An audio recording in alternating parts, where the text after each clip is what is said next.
NATO ei lisää turvallisuutta Suomelle. Suomessa on paljon ihmisiä, mitkä vastustaa NATOa.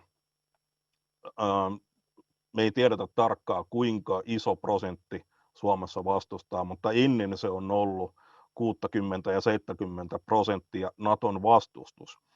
Ja nimenomaan sen takia, että NATO lisää jännitteitä Venäjän kanssa. Meillä on pitkä yhteinen 1300 kilometriä pitkä raja, ja suomalaiset on oppinut elämään Venäjän kanssa tässä 80 vuotta sopuisasti ja eivät halua jännitteitä lisää. Ja tämä on se syy, minkä takia kansanäänestystä muun muassa suomalaispoliitikot ei sallineet.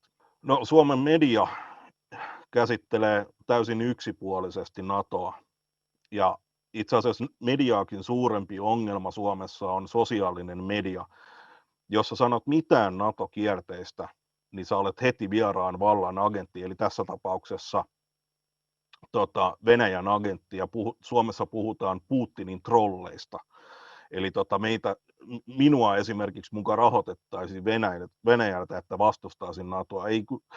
Se ei ole siitä. Ihmiset pelotellaan, heidän työpaikoilleen jopa soitellaan ja huudetaan sosiaalisessa mediassa ja painostetaan heitä olematta vastustamatta tai kertomatta omaa mielipidettään.